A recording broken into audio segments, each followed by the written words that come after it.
Hey everyone, welcome to part 5, the final part of our React Material UI Pokedex. In this part, we are pretty much going to finish the last part of it, which is just adding this sort of search bar to the top of our Material UI header and allowing it to, for example, if I typed in CHA, filter through all the results for Pokemon that we get over here instead of just displaying every single Pokemon without being able to filter out one that I might be looking for.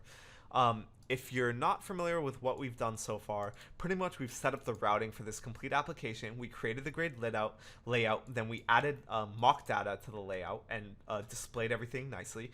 Then we added API requests and replaced the mock data, so we got every single Pokemon. And when you click on, for example, one of these Pokemon, like Charmeleon, it'll bring it to a bare bones page that I left for you guys to customize to your liking. Once again, all this code will be on GitHub publicly. You can find the link to the GitHub page in the description, everything like that.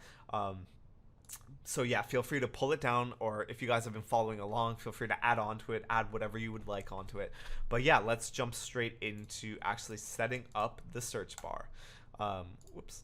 So let's go over here, and pretty much the search bar, we only want this to be present, let's say for example on this page, the Pokedex page. So the first thing we are going to do, since we already have an app bar and a toolbar set up, all that's really left to do is to actually create the search elements inside of there. And this could be a bit tricky, especially because it's sort of hard nesting elements inside the inside of a toolbar, and you'll see why in a second. But let's go into our Pokedex and scroll down to our toolbar. So we can see this is the toolbar. We're gonna make it so that it's not self-closing and start adding stuff inside of it. Oops. Cool. First thing we're gonna add, let's add a container. This div container will be essential for styling this bar in just a bit. But inside of there, first thing I'm going to add is this icon. So there's really two components. One is the icon and one is this input, this text field that we have here. So the first thing is going to be the icon, and we can go ahead and import that icon from Material UI icons right over here. And I can come down here, and now I can just pop that in here. And then the second thing we're going to want is the text field. And we're going to import that from core with everything else that's been imported from Material UI core thus far. I'm going to come down here, text field. And you'll notice, if we just have this bare bones, it's going to look sort of weird. It doesn't look as nice as, for example, this one does, but it also doesn't look like terrible either. So now let's work on actually just styling it up. So let's give each one of these things class names. So the container div, I'm going to name it search container. The search icon, let's give it a name of just literally search icon. And then finally, for the text field, let's give it an attribute of search input. Oops. And now in our classes, we can look at what we want to actually add to all of to each one of these components. The first thing I want to do is I want to make that div, instead of having display equal to block, I want to have it display flex. So in the search container, so let's make a search container, I'm going to say display is flex. That way it makes it easier for us to determine, for example, when we're using Flexbox to determine where the search bar is and how it's centered, etc., which we'll get into in a second. We can also do something sort of cool to get this faded effect from Material UI. And in order to do that, we're going to import fade from Material UI styles. We're also going to pass in theme because fade depends on theme. So we can pass in theme and turn this into an arrow function instead of just an object. Instead of just having it return an object, we can pass in this theme parameter. And now for background, all I'm going to do is I'm going to call the fade, and then I'm going to give it the color that we want it to fade. And then I guess an opacity value as well. So the color we want it is just, we're pulling it from our palette, from Material UI's default theme palette. You could pass in white as well, but some things, it's a good habit to get into actually using colors from the palette, because some things, for example, when you want to switch the style up, will require different hues and different weights for each font. So for example, in theme.palette.common.white, this value is going to have a main, a light, and a dark. And if you want to learn more about that, you can watch the useStyles video I did on Material UI. But essentially, you want to get in the habit of having your colors in palette, especially if you're doing bigger applications. You don't want them just floating around everywhere. And let's give it, for example, some styling. So it's just some touching up with paddings and margins. So giving it a bit of padding so it's a bit farther away from all of its borders, and a bit of margin so it doesn't hit the top when you get it to fade. And if we were to save that, you'll see that here we go. It still doesn't look grand just yet because we've only done the container, but that's essentially what we are dealing with at the moment. So as for the search icon, this one is going to be pretty self-explanatory.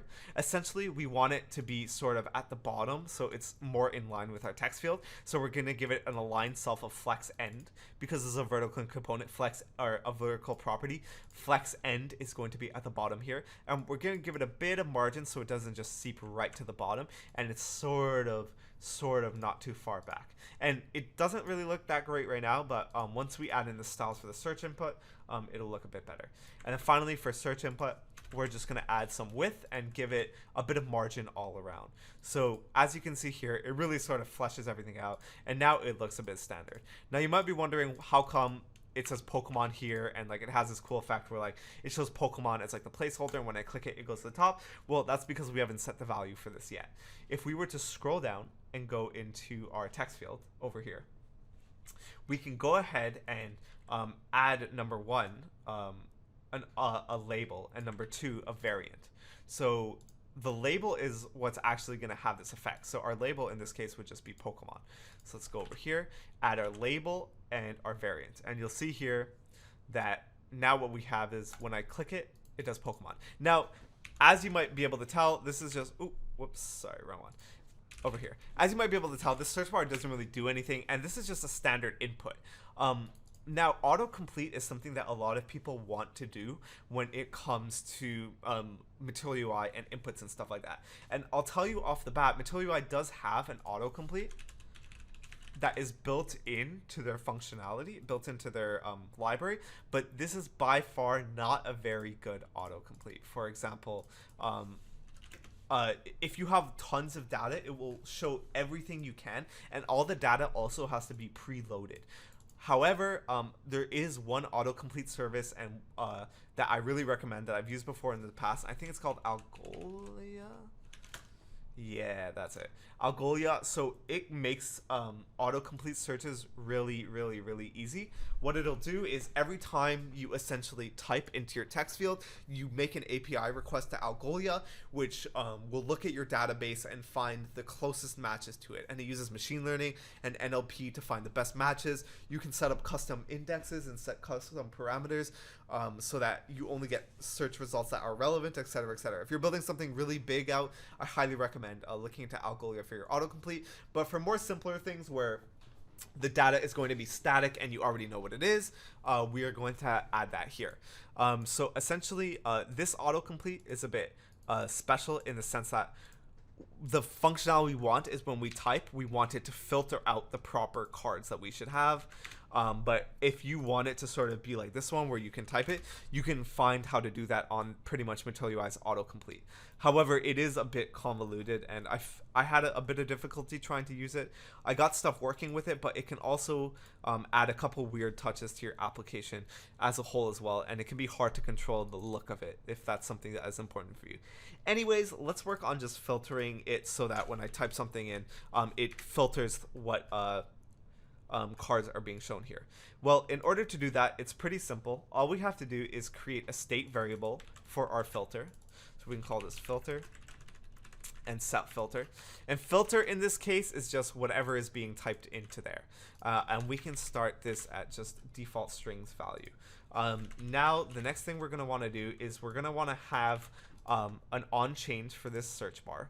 And essentially, it's going to be very simple, just like any handler, any event handler you've ever seen.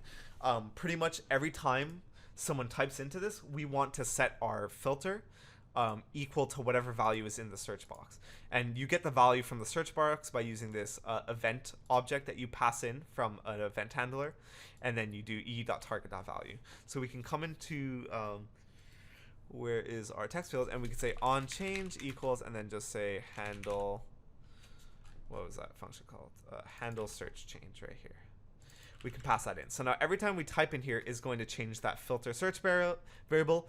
And finally, over here in our where we are mapping through it, all we have to do is, before we render the card, we just have to check if the Pokemon name contains whatever our filter is, which is pretty simple. And the way we do that is just pretty much, we can say Pokemon data. So let's get the name of the Pokemon that we're looking at first, of Pokemon ID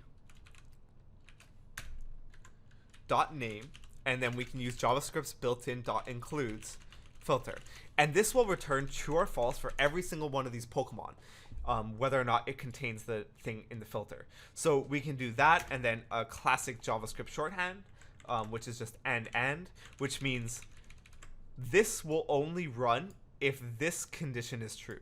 So it's a bit weird at first to understand if you're not familiar with the syntax, but if their name includes whatever we typed in the filter, then we are going to render the actual card itself. So now you'll see, if I were to type in BU, only the things that have the names that include BU will be displayed here, and then I can go ahead and click on them like any other Pokemon.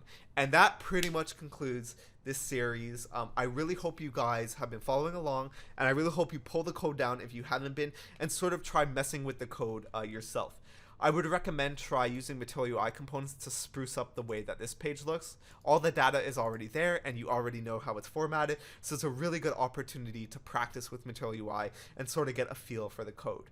Like I said, if you found value in these series, I really appreciate if you like, comment, subscribe. Really helps with the YouTube algorithm. All this code is going to be public. Link in the description to the GitHub. Feel free to pull it down, do whatever you want to it, and I really hope that this was a cool and helpful example of how to use React Material UI in a simple website. And thanks again for watching, and I hope everyone is staying safe.